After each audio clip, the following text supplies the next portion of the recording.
మరి నూతన భవనంగా దేవుని కొరకు కట్టబడిన వారిని మనం ఉండగా మనం ఉండవలసిన విధానం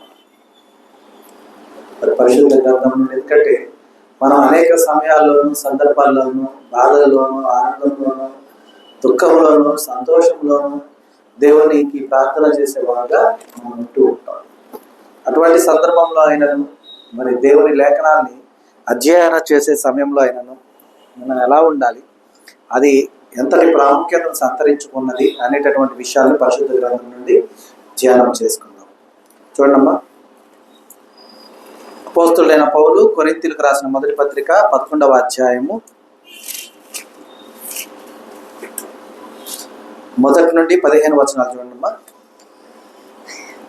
నేను క్రీస్తును పోలి నడుచుకొనుచున్న ప్రకారం మీరును నన్ను పోలి నడుచుకొనుడి.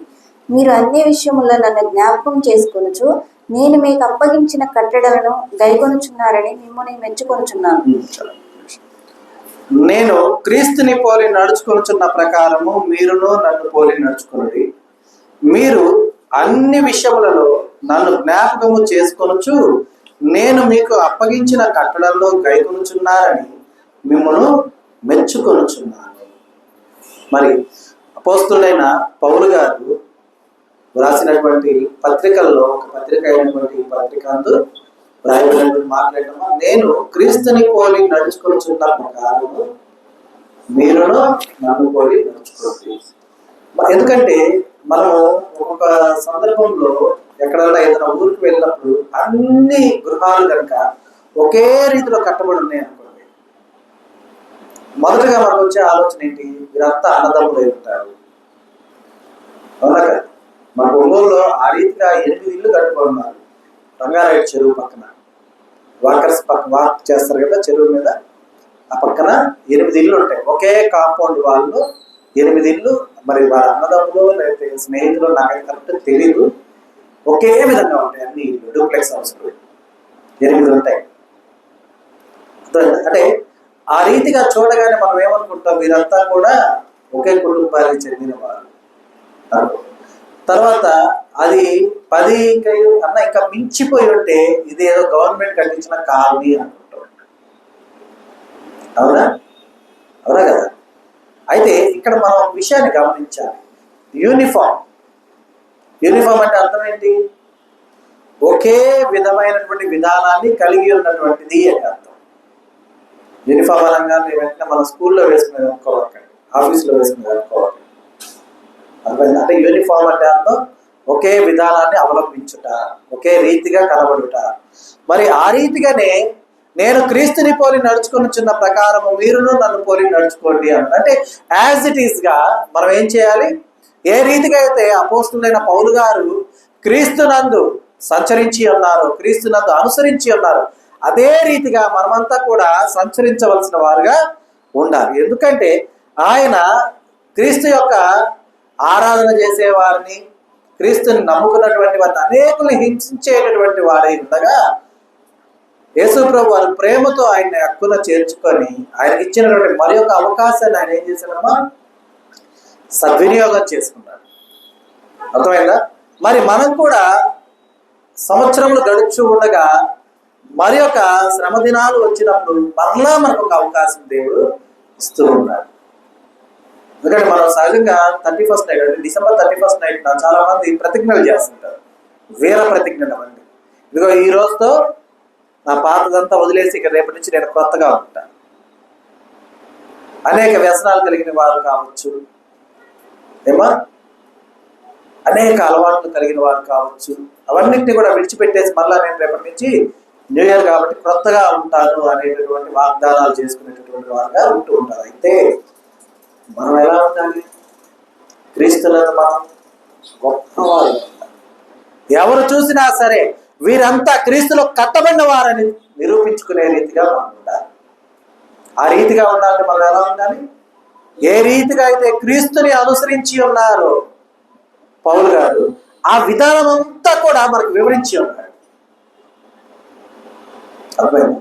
చూడండి, మనము ఎవరన్నా వంటలు బాగా చేస్తే ఎలా చేశారో అని అడుగుతారా?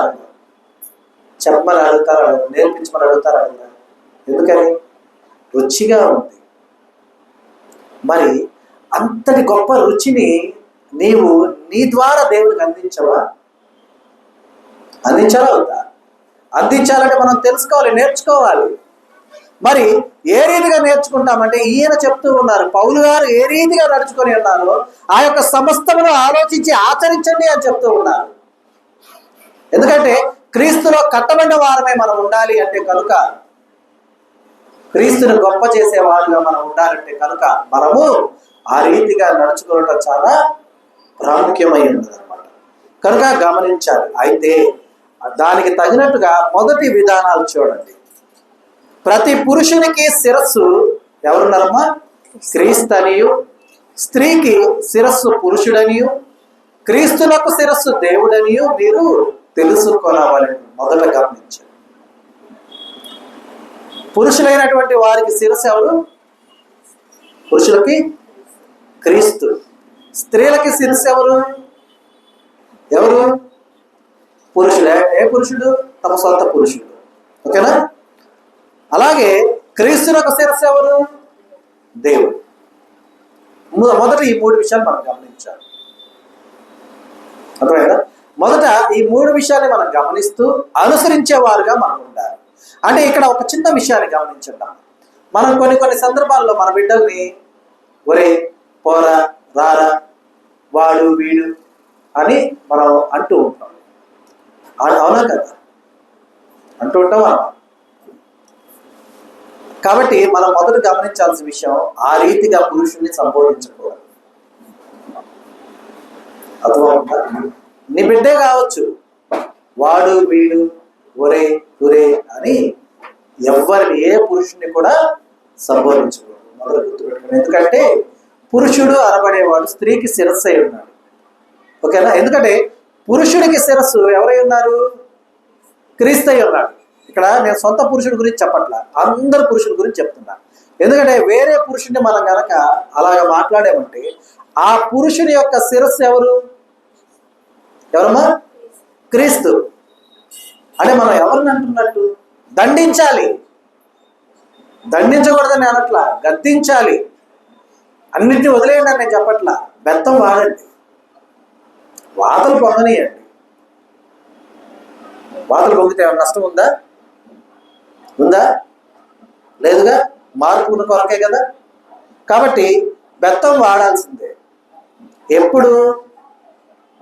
నీ చేయి దాటి వెళ్ళిపోతున్నాడు నీవు గ్రహించినప్పుడు. అర్థమైందా? ఎందుకంటే వాడిని సరైన మార్గంలో నడిపించుట మీ యొక్క అందరి తల్లిదండ్రుల బాధ్యత. ఇక్కడ నేను వాడిని అని అన్నానని చెప్పేసి వెంటనే మీరు అదే మీరు అనొచ్చా అనకండి. స్త్రీలు మాత్రమే అనుకోరు, గమనించండి. అంటే స్త్రీలు తక్కువ అని కాదు, స్త్రీలు తక్కువ అన్న ఉద్దేశం కాదు. స్త్రీలు ఆ యొక్క ఉచ్చారణని ఉచ్చరించకూడదు, గమనించండి. ఎందుకంటే శిరస్సు అయి ఉన్నారు కాబట్టి. కనుక అలాగే చూడండి. ఏ పురుషుడు తల మీద ముసుగు వేసుకొని ప్రార్థన చేయునో లేక ప్రవచించునో ఆ పురుషుడు తన తలను అవమానపరుచును. అంటే పురుషుడు ఏం చేయకూడదు? తల మీద ముసుగు వేసుకోకూడదు పురుషుడు. అలాగ ముసుగు వేసుకుంటే తన శిరస్సుని అవమానపరిచిన వాడు. తనకు శిరస్సు ఎవరు? క్రీస్తు. క్రీస్తుకు శిరస్సు ఎవరు? దేవుడు. అంటే తన తలని అవమానపరుస్తున్నాడు. డైరెక్ట్ గా ఎవరిని అవమానపరుస్తున్నాడు? దేవుడిని అవమానపరుస్తున్నాడు. కాబట్టి పురుషుడు తన యొక్క తల మీద ముసుగును వేసుకోనకూడదు. అలాగే చూడండి, ఏ స్త్రీ తల మీద ముసుగు వేసుకొనక ప్రార్థన చేయునో లేక ప్రవచించునో ఆ స్త్రీ తన తలను అవమానపరుచును. ఏలయనగా అది ఆమెకు క్షౌరము చేయబడినట్టుగానే ఉండును. క్షౌరం అంటే అర్థం ఏంటి? క్షౌరం చేయించడం అంటే అర్థం ఏంటో?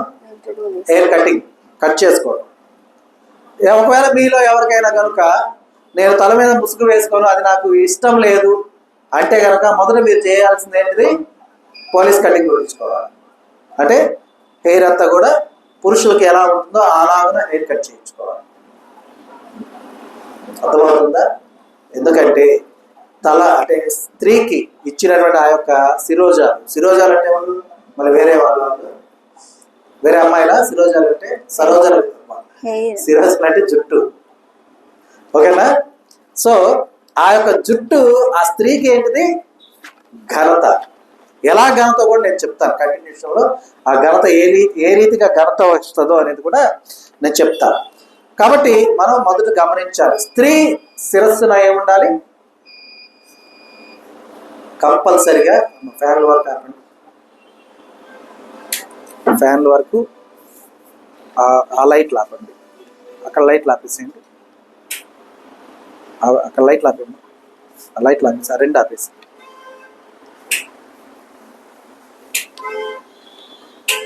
చాలు.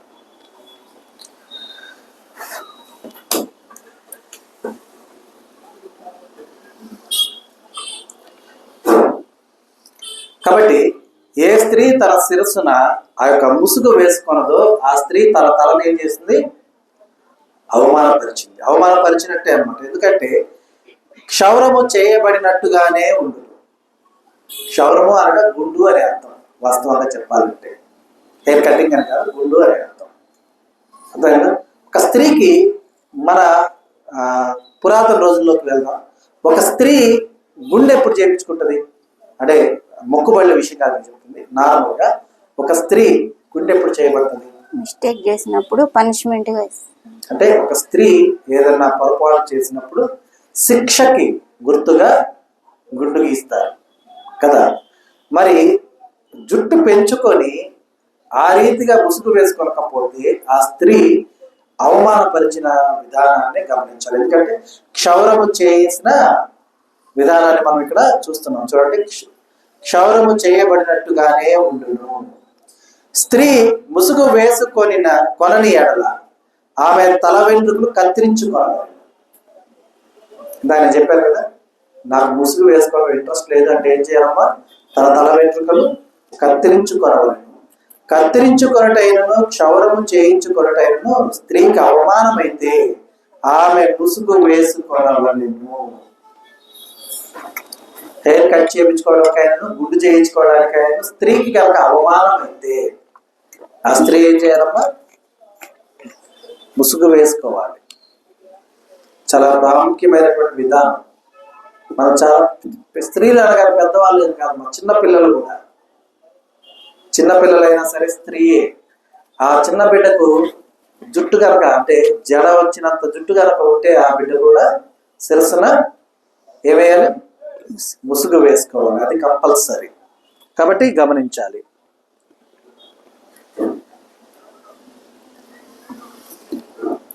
పురుషుడైతే దేవుని పోలికయు మహిమయునై ఉన్నాడు గనుక తల మీద ముసుగు వేసుకొనకూడదు. కానీ స్త్రీ పురుషుని మహిమై ఉన్నది.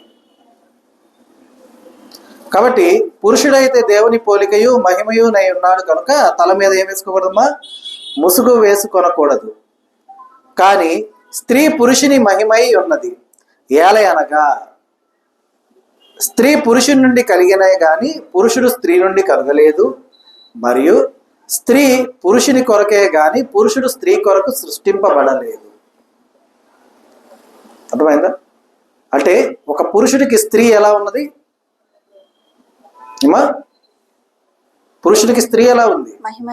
మహిమై ఉన్నది. అర్థమవుతుందా? అలాగే పురుషుడు స్త్రీ కొరకు, అంటే ఇక్కడ మరలా స్త్రీ పురుషుని కొరకు కాదు అన్నారు కాబట్టి మమ్మల్ని అవమానపరుస్తున్నారని ఆలోచించద్దు. కంటిన్యూషన్లో అన్ని వస్తాయి, భయపడకండి, కంగారు పడకండి. ఏలయనగా స్త్రీ పురుషుని నుండి కలిగినే గాని పురుషుడు స్త్రీ నుండి కలగలేదు. ఇది ఫస్ట్ పాయింట్. ఎట్లా అంటే ఆదాము హవ్వలు. అర్థమైందా? హవ్వ ఎక్కడి నుంచి తీయబడిందమ్మా? పురుషుడి నుండే కదా. పురుషుడి నుండే కదా, అవునా కదా?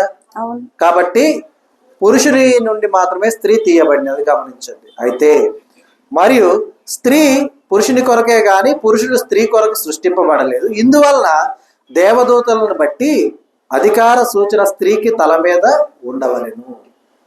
అధికార సూచన అనమాట అది. కాబట్టి స్త్రీకి తల మీద ఉండవలను. అయితే ప్రభువునందు స్త్రీకి వేరుగా పురుషుడు లేడు, పురుషునికి వేరుగా స్త్రీ లేదు. అర్థమైంది? అంటే వారి ఇరువురు కూడా ఒకటే అని దేవుడు మరలా వివరిస్తూ ఉన్నాడు. ఎందుకంటే ఇప్పుడు మనము ఒక మన ఇదేంటిది కమలాకాయ తీసుకుందాం, దాంట్లో నుంచి ఒక తొన పక్కగా తీసేద్దాం. తీస్తే కమలాకాయలోంచి తొన తీసాం, తొన లేకుండా కమలాకాయ ఉందా? ఆరెంజ్ ఉందమ్మా? ఆ పల్ప్ లేకుండా ఉందా ఆరెంజ్? లేదు. కానీ ఆరెంజ్ రెడీ అయితేనే లోపల పల్ప్ వస్తుంది. నేను చెప్పిన అర్థమైందా? ఫస్ట్ పిందిగా వచ్చేదంతా ఏంటి? ఆరెంజ్ కానీ లెమన్ కానీ ఏదైనా సరే ఒక పిందిగా వచ్చిందని దాని లోపల ముందు తొనలు ఉండవు. అది ఎప్పుడైతే డెవలప్ అవుతూ వస్తూ ఉంటుందో అప్పుడు తొనలన్నీ ఏర్పడుతూ ఉంటాయి. అర్థమైందా? అంటే పురుషుడు మిమ్మల్ని కవర్ చేసేటటువంటి ఆ యొక్క పీల్ అనుకోండి, లోపల ఉన్నటువంటి స్త్రీలు ఎవరు? ఆ పల్ప్స్ అనుకోండి. ఓకేనా? పల్ప్ రుచికరంగాను శ్రేష్టంగాను ఉండాలంటే ఆ పల్ప్ అంతా ఏమై ఉండాలి? కవర్ చేయబడింది అయి ఉండాలి.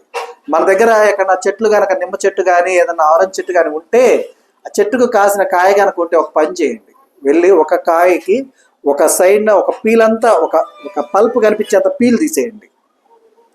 నెక్స్ట్ ఆ ఫ్రూట్ డెవలప్ అవుతుందా? అవుతుందా అమ్మా? ఎందుకని? ఎందుకు అవ్వదు? దాని రక్షణ వలయం అనేది ఏమైపోయింది? తీసేయబడింది. కాబట్టి ఇక్కడ ఎవరికి వేరు కాదు. అర్థమవుతుందా? అందుకని క్లియర్గా చెప్తూ ఉన్నారనమాట. అందుకే ప్రభువునందు స్త్రీకి వేరుగా పురుషుడు లేడు, పురుషునికి వేరుగా స్త్రీ లేదు. స్త్రీ పురుషుని నుండి ఎలాగూ కలిగేనో అలాగే పురుషుడు స్త్రీ మూలముగా కలిగెను. కానీ సమస్తమైనవి దేవుని మూలంగా కలిగి ఉన్నవి. పైన అర్థమైందా? పురుషుని నుండి స్త్రీ ఎలాగును తీయబడిందో అలాగునే తరువాత తరాల నుండి పురుషుడు రావటానికి స్త్రీ ఏమైందమ్మా? మూలముగా ఉన్నది. అర్థమవుతుందా? కాబట్టి ఎవరు కూడా తక్కువ అనే ఆలోచన లేదు. అయితే ప్రొటెక్షన్ విషయంలోకి మనం వెళ్తే, ఆ ప్రొటెక్షన్ వింగ్లోకి మనం వెళ్తే, దేవుని యొక్క ప్రొటెక్షన్లో మనం ఎప్పుడు కూడా ఉండాలి అంటే కనుక కవర్ అంటే మన యొక్క శిరస్సును దాచుకొనటం అనేది చాలా ముఖ్యమై ఉన్నదనమాట. కాబట్టి చూడండి, ఎందుకంటే సమస్తమైనవన్నీ కూడా ఎవరి మూలంగా కలిగాను? దేవుని మూలంగా కలిగాను. కాబట్టి ఆ యొక్క సమస్తము విషయమై దేవుడు మాత్రమే మహిమను పొందే విధంగా ఉండాలి. కాబట్టి గమనించాలి. మీలో మీరే యోచించుకొనుడి, స్త్రీ ముసుగు లేనిదై ప్రార్థన దేవుని ప్రార్థించుట తగునా? కరెక్టేనా? ముసుగు లేకుండా స్త్రీ దేవుని ప్రార్థించుట కరెక్టేనా? కరెక్ట్ కాదు కదా. కాబట్టి గమనించాలి. మనం ఒక్కొక్క సందర్భంలో కంగారులోనో కలవరపాటులోనో మనం వేసుకున్న ముసుగు జారిపోతూ ఉంటుంది. జారిపోయినా సరే వెంటనే దాన్ని సరి చేసుకోవటం అనేది చాలా ముఖ్యమై ఉన్నది. అర్థమవుతుందా? చాలా మందిని మనం చూస్తూ ఉంటాం, టీవీలోనూ లేకపోతే విడిగాను. వారికి సంబంధించినటువంటి ఆన్సర్లు చాలా ఉంటాయి. అవన్నీ మనకు అవసరమా? అవసరం లేదు. దేవుడు ఏదైతే మనకు చెప్పి ఉన్నాడు ఆ ఒక్క విషయం మాత్రమే మనకు ముఖ్యం. నరులు అనేకం చెప్తారు, చెప్పిన అనేకము కూడా స్థిరపరచబడవు. అది గమనించాలి. స్థిరపరచబడతాయా? స్థిరపరచబడవు. కానీ దేవుని యొక్క మాట మాత్రమే స్థిరంగా ఉంటుంది. అవునా కదా? ఎందుకంటే దేవుని మాటలో ఏ ఒక్క పొల్లైనను కొమ్మైనను పోతుందమ్మా? ఏమి అన్ని కూడా అలాగే నిలిచి ఉంటాయి. కాబట్టి మనం గమనించాలి. కనుక స్త్రీ ప్రార్థన చేసేటప్పుడైనను, ప్రవచించేటప్పుడైనను, వాక్యము చదివేటప్పుడైనను చాలా ముఖ్యమైనటువంటి విషయం ఏంటి? ప్రాముఖ్యమైన విషయం ఏంటి? శిరస్సున ముసుగు వేసుకొని ఉండుట. అలాగే పురుషుడు తల వెంట్రుకలు పెంచుకొనుట అతనికి అవమానమని స్వభావ సిద్ధముగా మీకు తోచును కదా. పురుషులు చుట్లు పెంచేసి భుజాల మీదకి బాగా ఇట్లా వేసేస్తుంటారు. అలాగున వేయుట కరెక్ట్ కాదు. ఒకవేళ అలాగున ఉంటే, ఇప్పుడు మనం ఒక చిన్న పాయింట్, యేసు ప్రభు వారు ఉన్న పాయింట్కి వెళ్దాం. యేసు ప్రభు వారు శిరస్సున ముసుగు వేసుకుని ప్రార్థన చేశారు. అనేటటువంటి భావనలు చాలా ఉన్నాయి. ఎందుకు వేశారు? ఎందుకు వేసుకున్నారు అమ్మా? ఎవరికైనా ఐడియా ఉందా? జుట్టు పొడవైన జుట్టు ఉండటం వలన అక్కడ ఏం చేశారు? ముసుగు వేసుకొని ప్రార్థన చేయటం చూసాం. కాబట్టి ఇక్కడ యేసు ప్రభు వారు ముసుగు వేసుకున్నారంటే పురుషులే వేసుకోవాలి అని కాదు.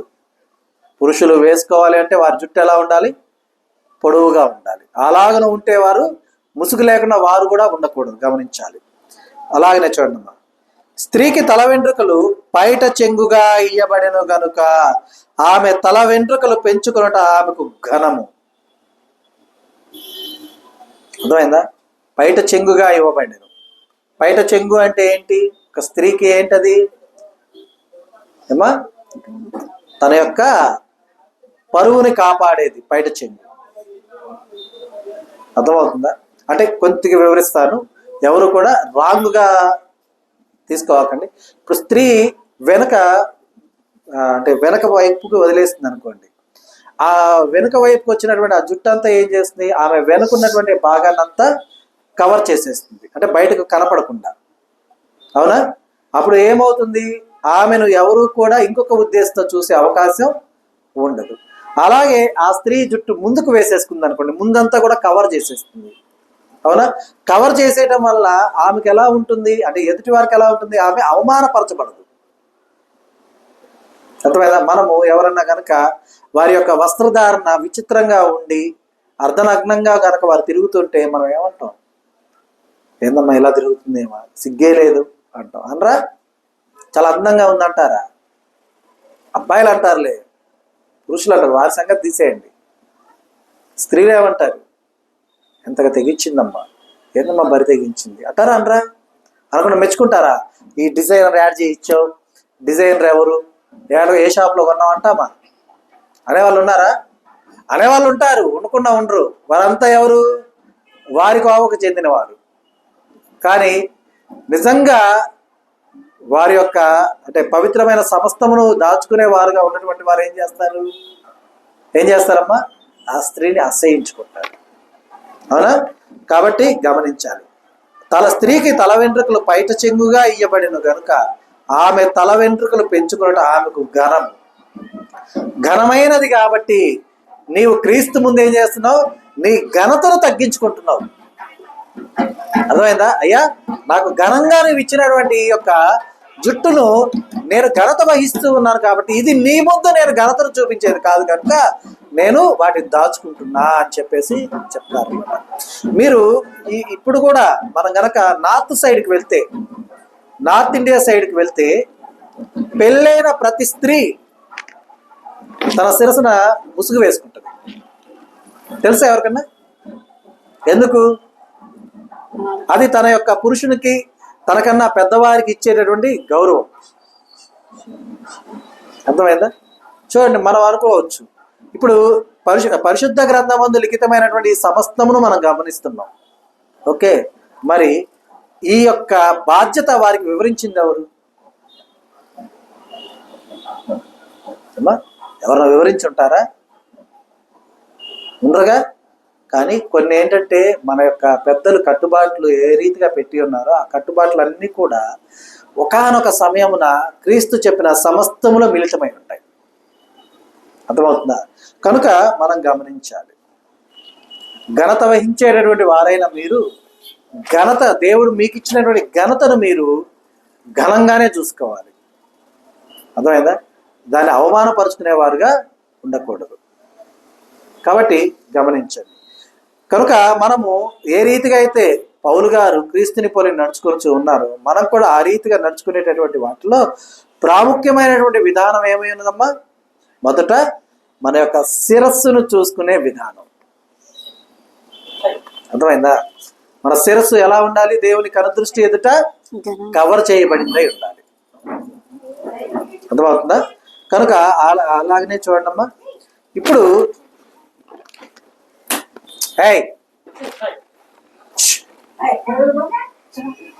దాని పిల్లని ఎత్తుక్కుంటున్నా.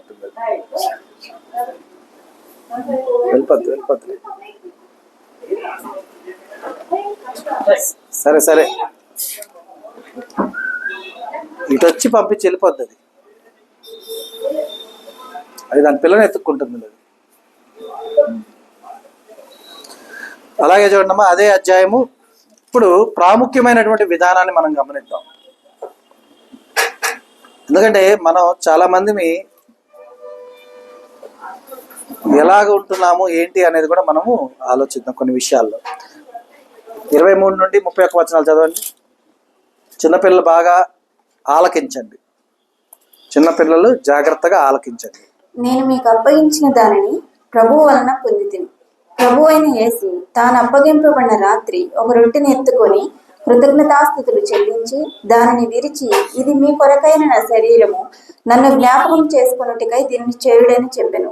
ఆ ప్రకారమే భోజనమైన పిమ్మట ఆయన పాత్రని ఎత్తుకొని, ఈ పాత్ర నా రక్తము వలనైన క్రొత్త నిబంధన. మీరు దీనిలోనికి త్రాగునప్పుడల్లా నన్ను జ్ఞాపకం చేసుకొనుటకై దీనిని చేయుడని చెప్పెను. మీరు ఈ రొట్టెని తిని ఈ పాత్రలోనిది త్రాగునప్పుడల్లా ప్రభు వచ్చు వరకు ఆయన మరణమును ప్రచురించుదురు.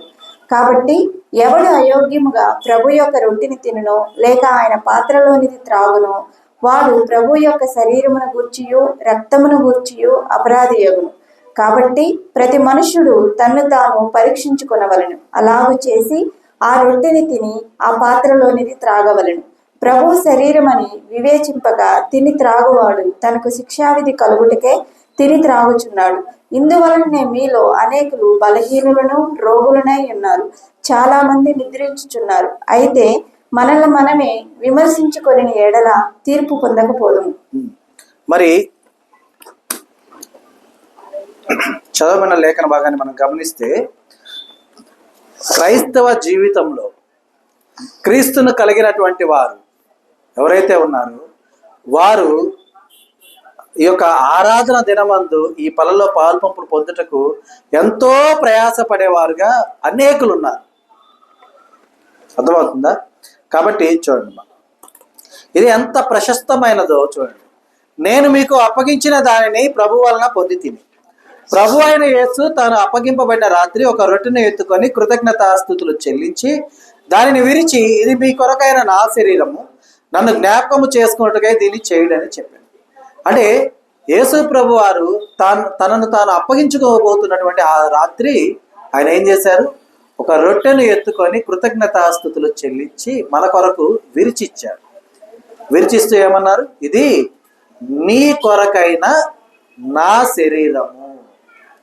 మరి బలను అందిస్తున్నటువంటి చిన్న బిడ్డలు ఉన్నట్లయితే కనుక గమనించండి, మీరు అందిస్తుంది కేవలం ఒక రొట్టెనో కేవలం ఒక ద్రాక్ష రసమనో మీరు అనుకోకూడదు. ఎందుకంటే యేసు ప్రభు వారి యొక్క శరీరాన్ని అలాగే ఆయన యొక్క రక్తాన్ని మీరు ఏం చేస్తున్నారమ్మా? అందిస్తున్నారు. అందించేటటువంటి వారైనటువంటి మీరు ఎంత పరిశుద్ధంగా ఉండాలో ఆలోచించుకోవాలి. వారు మాత్రమే కాదు, చదువుతున్నటువంటి వారు కూడా చాలా జాగ్రత్తగా చదవాలి. ఎందుకంటే ఇప్పుడు ఇవి మీతో చదివిస్తున్న దానికి కారణం ఏంటి? నీ కొరకు కార్చబడి. ఎందుకంటే పెద్దవాళ్ళైనటువంటి వారు, క్రీస్తుని తెలుసుకున్నటువంటి వారు, క్రీస్తు కొరకు ఎలా జీవించాలో వారు అన్ని తెలుసుకొని దేవుని కొరకు స్థిరపరచుకొని సమర్పించుకొని బలలో పాల్పంపులు పొందుతూ ఉన్నారు. కానీ చిన్న బిడ్డలైన మీకు ఏమీ తెలియదు. యేసు ప్రభు వారు ఉన్నారంటలే, యేసు ప్రభు వారి గురించి పాటలు ఉన్నాయిలే, ఆదివారం చర్చికి వెళ్తాంలే, ఇది మాత్రమే మీకు నాకు తెలిసి మీకు పూర్తిగా తెలిసిన విషయం. కానీ నిన్ను రక్షించుటకు ఆయన కార్చిన రక్తం, నిన్ను రక్షించుటకు ఆయన అప్పచెప్పిన ఆయన దేహం, వాటి కొరకు మీరేం చేస్తున్నారు? వాటిని వివరిస్తున్నారు. అర్థమైందా? చదివేటటువంటి వారు ఏం వివరిస్తున్నారు? యేసయ్య చేసిన విధానాన్ని వివరిస్తున్నారు. ఏం చేశాడు యేసయ్య? తన శరీరాన్ని అప్పగించిన విధానము, తన రక్తాన్ని కార్చిన విధానము, వీటిని ఏం చేస్తున్నారమ్మా? వివరిస్తూ ఉన్నటువంటి విధానములో మనము ఆ వివరించేటటువంటిది ఏదో స్టోరీ చెప్పినట్టుగా చెప్పేస్తే ఆ వివరణ హృదయాన్ని తాకుద్దా? ఇది ఈజీగా మనం చెప్పుకోవచ్చు. నేను అప్పగించిన దాన్ని ప్రభు వలన పొందాను. ప్రభు అయిన యేసు తను అప్పగింపబడిన రాత్రి ఒక రొట్టెను ఎత్తుకొని కృతజ్ఞతాస్తుతులు చెల్లించి, ఇది మీ కొరకైన నా శరీరము, నన్ను జ్ఞాపకం చేసుకుంటూ దీన్ని చేయడని చెప్పాను. అయిపోయింది, అంతేనా? ఏం చేశాడు తెలుసా? తనను తాను అప్పగించుకొనుచు ఉండగా మీ చేతికి ఇచ్చినటువంటి ఈ యొక్క రొట్టె ఏ రీతిగా అయితే ఛిద్రం అవుతూ ఉన్నదో నా శరీరం ఛిద్రం కాబోతూ ఉన్నది. విరిచింది ఆయనే. ఆ విరిచిన విధానాన్ని దేనికి సాదృశ్యంగా చూపించారంటే కాలాన్ని రెండుగా చేసిన విధానానికి సాదృశ్యంగా చూపించారు. ముక్కలు చేశాడా అక్కడ? ఏమా విరిచారా ముక్కలు చేశారా? విరిచాడు. అంటే కాలాన్ని రెండుగా విభజిస్తున్నాను, ఇక్కడ నుండి మీరు ఎలా ఉండాలి, మీ సమస్తము నాలో గతించిపోతూ ఉన్నవి, ఇక నుంచి మీరు నూతనంగా మార్చబడిన వారుగా ఉండాలని చెప్పేసి ఇది మీ కొరకైన నా శరీరము. అర్థమవుతుందా? ఆయన శరీరాన్ని వివరిస్తున్నాం మనం.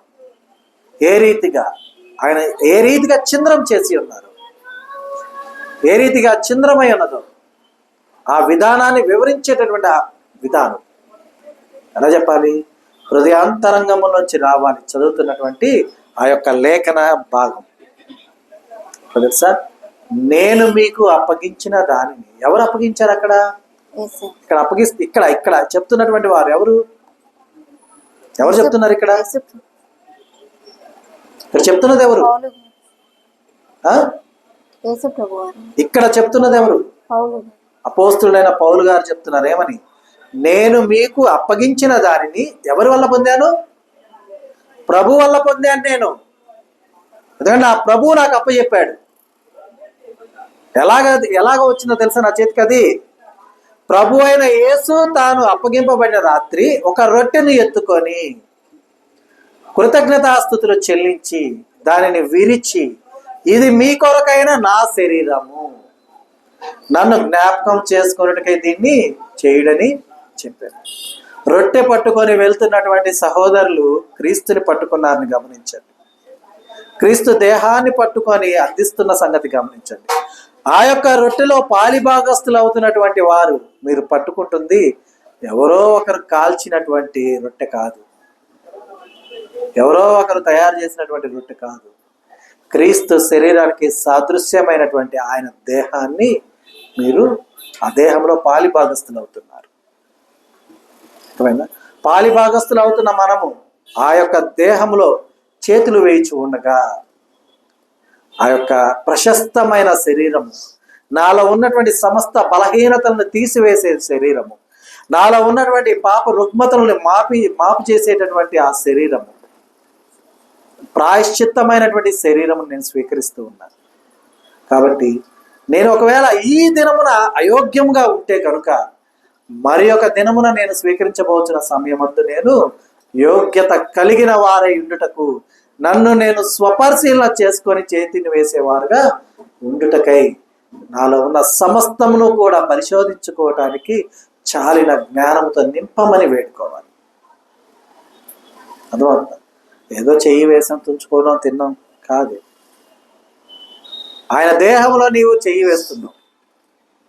నేను ఒక వీడియో చూశాను. నేను అడవిలో ఎక్కడో ఆఫ్రికాలోనే ఎక్కడో అడవిలో ఒక గాడిదను పీక కట్ చేసేసి వాళ్ళు వ్యాన్లో తీసుకొచ్చి కింద పడేశారు. హైనాలు తెలుసు కదా, హైనా కుక్కలాగా ఉంటుంది చూడటానికి. అవన్నీ దాన్ని చుట్టుముట్టేసి పీక్కొని అంటే వాడికి ఆహారంగా తెచ్చేసారు వాళ్ళు. జంగిల్ సఫారీలో ఉంటాయి కదా, అట్లాగా అనుకుంటున్నాను నేను. అది వారు తీసుకొచ్చి దానికి వేస్తే అవన్నీ చుట్టూ చేరి పీక్కొని పీక్కొని పీక్కొని పీక్కొని తిన్నాయి. ఓకేనా? కానీ పీక్కొని తిన్నాయి. వాటికి అక్కడ వేసిన తర్వాత ఆ వ్యాన్ ఒక్క నిమిషం కూడా అక్కడ ఆపల. వాళ్ళు వెళ్ళిపోయారు వెంటనే. అందులో వేయాల్సినవి వేసి వెళ్ళిపోయారు. వేరే వాళ్ళు దూరం నుంచి మరి ఎక్కడి నుంచో వీడియో తీస్తూ ఉన్నారు. ఎందుకని?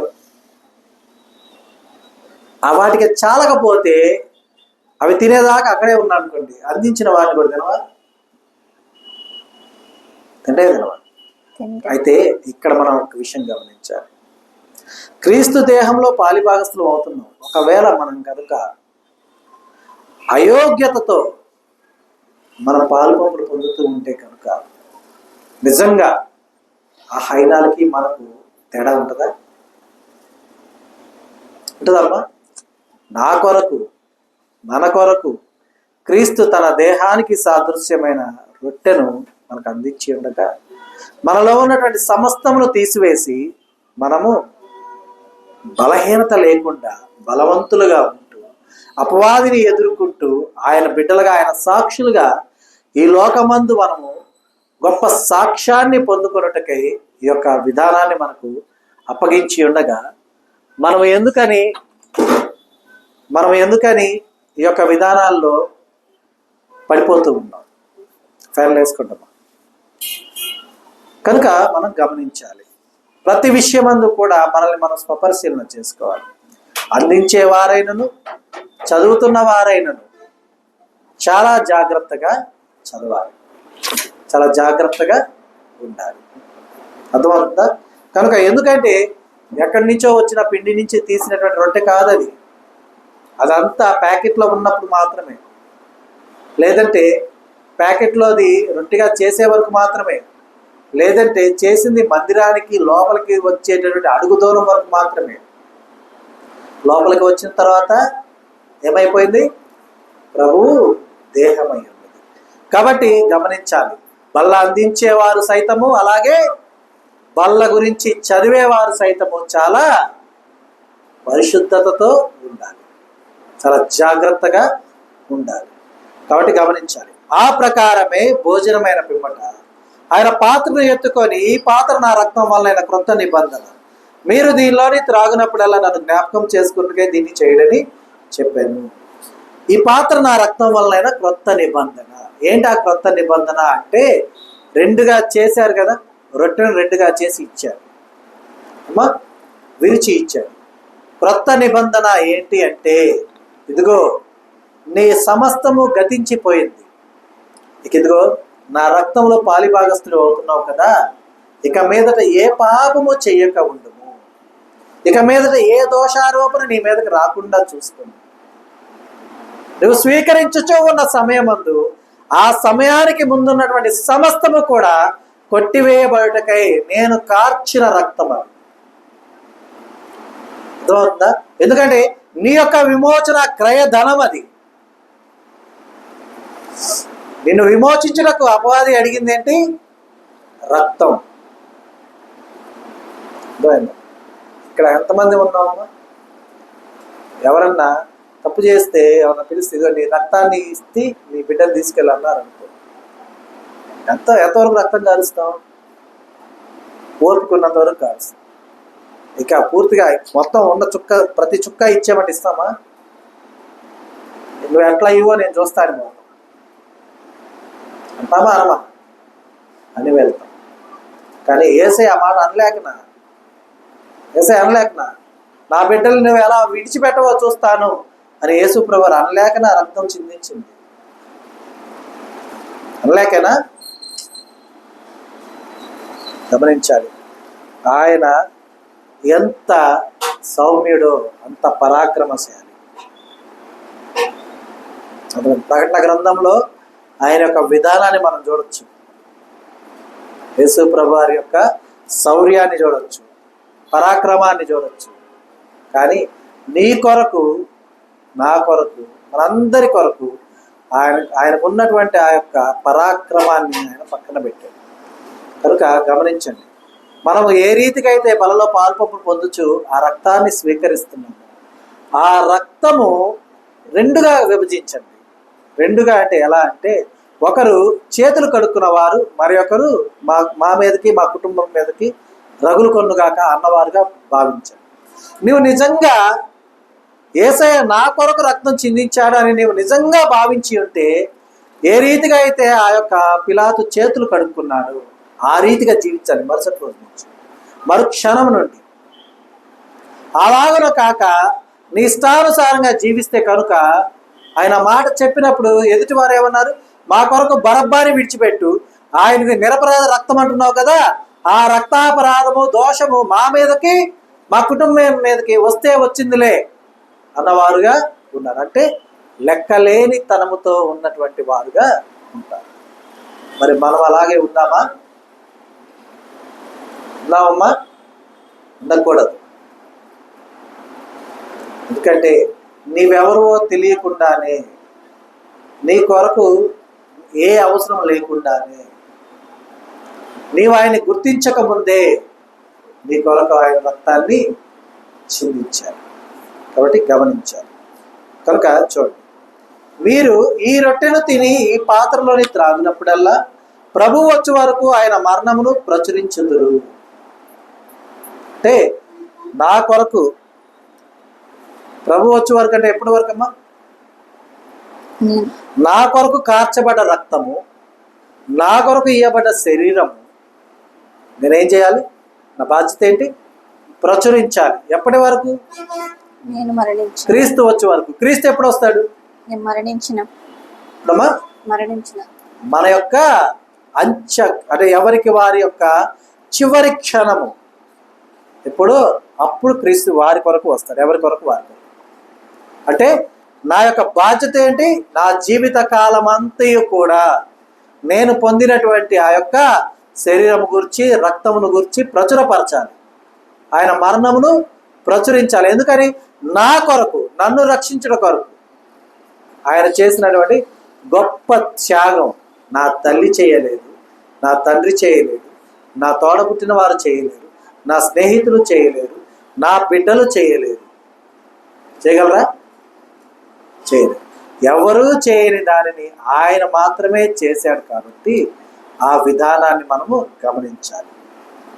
అలాగే చూడండి, కాబట్టి ఎవడు అయోగ్యముగా ప్రభు యొక్క రొట్టెను తినునో లేక ఆయన పాత్రలోని త్రాగునో వాడు ప్రభు యొక్క శరీరమును గూర్చి, రక్తమును గూర్చి అపరాధి అవును. ఇందాక మనం చెప్పుకున్నాం కదా, అక్కడ చేతులు కడుక్కుంది పిలాతేనమ్మా? వేరేనా? ఎవరు అక్కడ చేతులు కడుక్కుంది? సరే, అంటే నాకు నీ పేరు మర్చిపోయానులే, తర్వాత చూడండి. ఓకేనా? మరి గమనించాలి, మనం అపరాధులు అవుదామా, నిరపరాధులుగా ఉన్నామా? ఎందుకంటే మనల్ని దేవుడు ఎలా ఉండమన్నాడు? నిందారహితులుగా ఉండమన్నాడు, నిరపరాధులుగా ఉండమన్నాడు. ఒకవేళ మనం అయోగ్యంగా గనక చేతులు వేస్తే మనం ఎలా ఉంటాం? మన మీద నింద మోపుతాడు వెంటనే అపవాది. ఏమని? నువ్వు చెప్పింది ఏందయ్యా, వీళ్ళు చేసింది ఏందయ్యా, చెప్పింది ఏందయ్యా, వీళ్ళు చేసింది ఏందయ్యా అంటాడా? అంట. అప్పుడు మనం అపరాధులమే కదా, నిరపరాధులమా? నిరపరాధులం అవుతామా? అవ్వం. కాబట్టి గమనించాలి, యోగ్యముగా బలలో పాలు పంపులు పొందాలి, యోగ్యముగా బల్ల లేఖనాల్ని చదవాలి, యోగ్యముగా బల్లను అందించాలి. అర్థమవుతుందా? కాబట్టి ప్రతి మనుష్యుడు తన్ను తాను పరీక్షించుకొనవలెను, అలాగు చేసి ఆ రొట్టెను తిని ఆ పాత్రలో అనేది త్రాగవలెను. ప్రభు శరీరం అని వివేచింపక తిని త్రాగువాడు తనకు శిక్షావిధి కలుగుటకే తిని త్రాగుచున్నాడు. కావాలనే తాగుతుంది. మనం భవనంగా కట్టబడిన వారు కదా, క్రీస్తు దేవుని కొరకు భవనంగా కట్టబడిన వారు. మనకు ఉండాల్సిన గుణ లక్షణాలు. ఇల్లు కట్టాక వారమో ఒక నెల నీటితో తడుపుతా ఉంటారు. ఎందుకు తడుపుతారు? స్ట్రాంగ్గా గట్టి పట్టాలి కదా. బాగా గమనించండి, గట్టి పట్టడానికేగా తడిపారు. ఇల్లు కట్టిన సంవత్సరం తర్వాత మళ్ళీ తడుపుతారా? ఎందుకు? ముందెందుకు తడిపారు, తర్వాత ఎందుకు తడపట్లా? ఆ తర్వాత తడిపితే నానిపోయి ఏమవుతుంది? నాని నాని నాని నాని బలహీన పడిపోతాయి. మన చర్చి గోడ ఉండేది, ఈ గోడ నాని నాని నాని నాని ఉంది, ఎప్పుడోకప్పుడు మన మీద పడిపోయిందని చెప్పేసి భయంతో సంఘ కాపరి మనం అందరినీ కూడా ఏం చేసింది? వేరే చోటకి మార్చేసింది. అవునా కదా? అంటే మనము క్రీస్తు కొరకు భవనంగా కట్టబడిన వారుగా ఉండగా క్రీస్తు శరీరాన్ని స్వీకరిస్తున్నాం బలం కొరకు, రక్తాన్ని స్వీకరిస్తున్నాం దృఢత్వం కొరకు. వాటిని మనము సరైన సమయంలో సరైన విధానంతో మనం స్వీకరించేవారుగా ఉండాలి. అలాగున కాక అయోగ్యంగా కనుక అంటే అయోగ్యత అంటే ఎట్లా అంటే నేను చెప్తున్నది, ఇప్పుడు భవనం కట్టినటువంటి ఆ యొక్క మొదటి 2-3 నెలల సమయము బలపడటానికి పోసే నీరు. ఎప్పటికీ నువ్వు బలాన్ని పొందుకునే విధంగా ఉంటే ఎప్పటికీ నీకు నీరు అందించేవారుగానే ఉంటాయి. అలాగున కాక నువ్వు బలహీనపడ్డావు అనుకో, ఏం చేస్తారు? ఏ రీతికైతే మనం ఈ గోడను తీసేసి మరలా మనం కట్టుకున్నాము ఆ రీతిగా చేస్తాం. అవునా? బలహీనపడింది ఒకటే పోతుంది ఒకటే. ఇక్కడ బలహీనపడ్డ గోడని మనం కదిలిస్తే ఈ పక్క గోడ మీద పడిందా పడలేదా? అది పగిలిపోయింది ఆ గోడ. కొత్త గోడను కట్టామా లేదా? మళ్ళీ ఇక్కడ ఇప్పుడు పాత గోడ, ఈ గోడ అవతల ఉన్న గోడ ఘనత ఉందా? డైరెక్ట్గా దేవుని స్వరాన్ని వినగలుగుతుందా? మధ్యలో ఏమైపోయింది? ఇంకో గోడ వచ్చేసింది. ఎందుకంటే మన పరిశుద్ధ గ్రంథం ఒక మాట ఉన్నది ఏంటంటే, దుష్ట సాంగత్యము మంచి నడవడిని ఏం చేస్తుంది? చెడు. ఇప్పుడు ఆ గోడ బలహీన పడకుండా, ఈ గోడ పడినా కూడా అది కదలకుండా ఉందనుకోండి, ఇంకో గోడ వస్తుంది ఇక్కడ. చూద్దామా? రాదుగా. అదే ఇప్పుడు అక్కడ ఉన్న గోడే కదా కంటిన్యూషన్ ఉండాలి ఏడదాకా, అవునా కదా? మరి చూడండి, మనం కూడా అంతే. బలహీనుల్ని చూసి మనం బలహీన పడ్డామా, మనం కూడా పక్కన పెట్టేవాడు కదా. పక్కన పెట్టబడినటువంటి వారికి ఉపయోగం ఉందా? ఉంటుందా? కాబట్టి మనం గమనించాలి. కాబట్టి ప్రతి మనుషుడు తను తాను పరీక్షించుకోవాలి. అంటే గోడలే కదా, ఎప్పుడో కదా, జస్ట్ మనకు అర్థమవడానికి ఉపమానంగా చెప్తున్నా. గోడలకు కూడా ధన్యత ఉందా అని మళ్ళీ ఇటు ఆలోచించవాకండి కదా. సరే చూడండి. కాబట్టి ప్రతి మనుషుడు తను తాను పరీక్షించుకొనవలెను, అలాగు చేసి ఆ రొట్టెను తిని ఆ పాత్రలోనిది త్రాగవలెను. ప్రభు శరీరం అని వివేచింపగా తిని త్రాగువాడు తనకు శిక్షావిధి కలుగుటకే తిని త్రాగుచున్నాడు. కనుక ఇందువల్లనే మీలో అనేకులు ఎవరయ్యారమ్మా? బలహీనులు, రోగులు, చాలామంది నిద్రించుచున్నారు. అర్థమైందా? కాబట్టి మనం కూడా అలాగున కాక, బలహీనులు కాక, రోగులు కాక, నిద్రించేవారు కాక ఉండాలంటే మనల్ని మనము స్వపరిశీలన చేసుకోవాలి. అర్థమైందా? అయితే మనల్ని మనమే విమర్శించుకొని ఎడల తీర్పు పొందకపోదుము. మనల్ని మనమే విమర్శించుకోవాలి. చిన్నపిల్లలైనా సరే, బలందించే వారైనా సరే ఆత్మ పరిశీలన చేసుకోవాలి. మేము గడిచిన వారం అంతా కూడా యోగ్యతతో ఉన్నామా? ఎందుకంటే పిల్లలకి బలందించే బాధ్యత అప్పచెప్పినప్పుడు తల్లిదండ్రులు భయపడిన వారు ఉన్నారు. అన్నా, పిల్లలు కదన్నా, అది బాప్తీసం తీసుకోలేదు కదా. బాప్తీసం తీసుకోలే, కానీ ఎందుకు ఆ బాధ్యత అప్పచెప్పామంటే ఆ గొప్పతనం చిన్నప్పటి నుంచి తెలిస్తే బాప్తీసం తీసుకునే సమయానికి విలువ తెలుసుకుంటారు. ఆ విలువ తెలుసుకున్న వారు పోగొడతారమ్మా. మన పిల్లలకి మనము ఒకటి వాళ్ళ ముందే కష్టపడి సంపాదించిన డబ్బుతో బంగారపు వస్తువు వాళ్ళ ముందు కొని మనం వాళ్ళ చేతికి పెట్టిన దానికి, అలాగే రోడ్డు మీద అదే సమయం అందు ఒక 2 రూపాయలు పెట్టి కొని ఇచ్చినటువంటి ఉంగరానికి 2 వాళ్ళ చేతికి పెడితే ఏ ఉంగరాన్ని జాగ్రత్తగా చూసుకుంటారు? దేన్ని చూసుకుంటారు?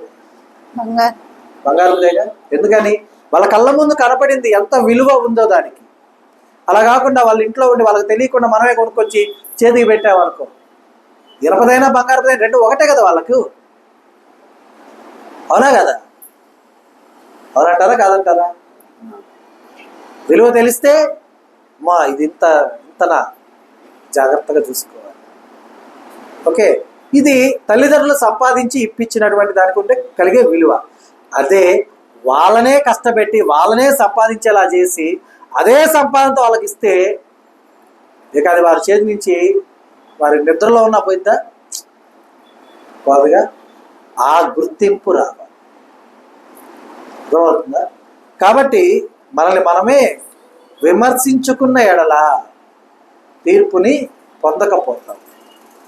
కాబట్టి మనమంతా కూడా యోగ్యత కలిగిన వారుగా మనం ఉంటూ, దేవుని యొక్క రాజ్య వారసులుగా మనం ఉంటూ, ఆయన బిడ్డలుగా, ఆయన సాక్షులుగా, ఆయన యొక్క ఇచ్చినటువంటి ఒక బలమైనటువంటి దృఢమైనటువంటి ఒక భవనంగా రూపుదిద్దుకోవాలంటే మనం చాలా ముఖ్యమైన విధానాన్ని కలిగి ఉండాలి. ముఖ్యమైన విధానంలో మొదటిది మన శిరస్సును మనము జాగ్రత్త పరుచుకునే విధానము. రెండవది శిరస్సు తర్వాత ఉన్న సమస్తమును భద్రపరుచుకునే విధానం. అర్థమైందా? కాబట్టి ఆ రీతిగా మనం ఉంటూ, ఏ రీతిగా అయితే అపోస్తుడైన పౌలు గారు క్రీస్తుని పోలి నడుచుకుని ఉన్నారు, మనం కూడా ఆ రీతిగా నడుచుకొనుచు దేవుని మహిమపరిచేవారుగా ఉండాలి. ఎందుకంటే 11వ అధ్యాయం 2వ వచనంలో ఏమనుందో తెలుసా? మీరు అన్ని విషయములలో నన్ను జ్ఞాపకము చేసుకొనుచు నేను మీకు చెప్పినటువంటి అంటే అప్పగించినటువంటి కట్టలను గైకొనుచున్నారని మిమ్మల్ని మెచ్చుకొనుచున్నాను. మెచ్చుకోవటం. పిల్లలు బాగా స్కూల్లో ఎందుకు చదువుతారు?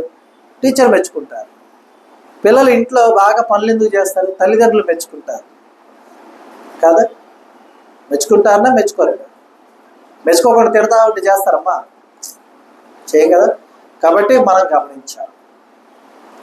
మనం కూడా దేవుని యొద్ద నుండి మంచి మెప్పుని పొందుకునేవారుగా ఉండాలి. అలా నమ్మకమైన మంచి దాసుడా. మనం ఆ మాట దేవునితో అనిపించుకున్నామంటే ఎంత గొప్పగా ఉంటుంది కదా.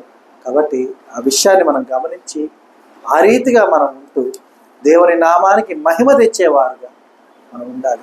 ఆయనకు కట్టబడినటువంటి ఈ యొక్క భవనం స్థిరంగాను దృఢంగాను సమస్తమును ఎదుర్కోగలిగినటువంటి శక్తితో ఉండే విధంగా మనల్ని మనం మలుచుకొని ఆ రీతిగా మనం ఎదుగుతూ ఫలిస్తూ దేవుని యొక్క బిడ్డలుగా ఆయన సాక్షులుగా ఈ లోకంలో మంచి ఘనతను మనం పొందాలని, ఆ రీతిగా పొందుటకై మనకు అవసరమైన సమస్త జ్ఞానంతో దేవుడు మనల్ని నింపి నడిపించును గాక. ఆమేన్.